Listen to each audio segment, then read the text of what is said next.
بسم اللہ الرحمن الرحیم۔ اللہ پاک قرآن پاک میں ارشاد فرماتا ہے، بابا جادہ کا آئلن فاغنا، کہ جب ہم نے نبی اکرم صلی اللہ علیہ وآلہ وسلم کو تنگ دست پایا تو ہم نے انہیں غنی کر دیا۔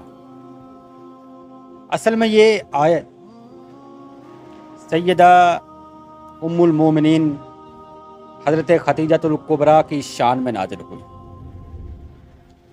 کہ ایک مرتبہ حضور اکرم صلی اللہ علیہ وآلہ وسلم پریشان بیٹھے تھے،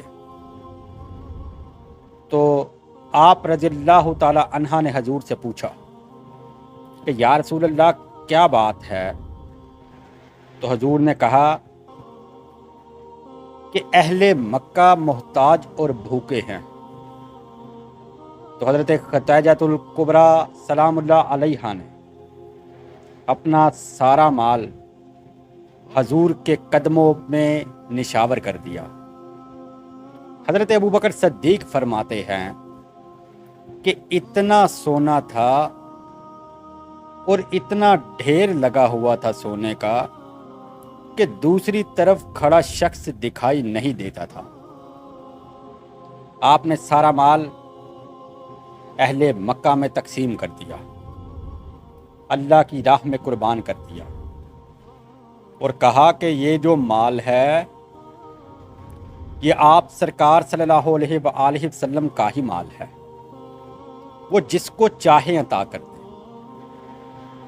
حضور اکرم صلی اللہ علیہ وآلہ وسلم حضرت خدیجۃ الکبریٰ سلام اللہ علیہا سے بڑی محبت کرتے تھے۔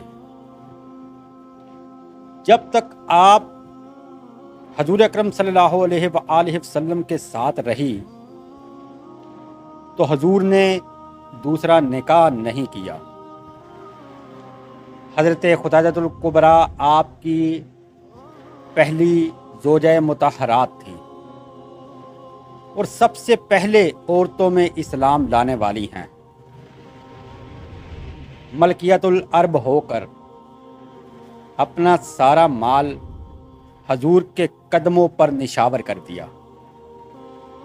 حضور اکرم صلی اللہ علیہ وآلہ وسلم نے حضرت خدیجۃ الکبریٰ کے ساتھ اس وقت نکاح کیا جب آپ کمبارے اور نوجوان تھے۔ آپ سرکار صلی اللہ علیہ وآلہ وسلم نے تنہا آپ سلام اللہ علیہ کے ساتھ 25 یا 27 سال گزارے اور باقی 10 سال دوسری بیویوں کے ساتھ گزارے، جو کہ ہر ایک کے حصے میں 1 سال بھی نہیں آتا۔ اور آپ صلی اللہ علیہ وآلہ وسلم نے فرمایا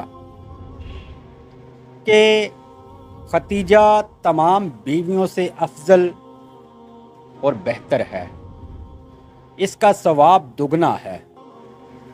اور اللہ تعالیٰ نے آپ رضی اللہ تعالی عنہ کو سلام بھیجا۔ حضور اکرم صلی اللہ علیہ وآلہ وسلم کی تمام اولاد سوائے حضرت ابراہیم کے حضرت خدیجۃ الکبریٰ سے ہوئی۔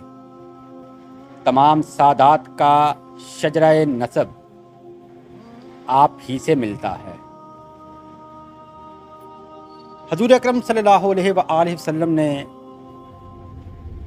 ہمیشہ آپ کو خوش رکھا، کبھی آپ سے ناراض نہیں ہوئے، اور سیدہ خدیجۃ الکبریٰ نے بھی حضور کو ہمیشہ خوش رکھا۔ تو ان میں بڑی محبت تھی، اور جب یہ اس دنیا سے رخصت ہوئی تو حضور کو بڑا غم پہنچا، اتنا غم پہنچا کہ پورے سال کو ہی عام الحزن کہہ دیا۔ وما علینا الا البلاغ المبین۔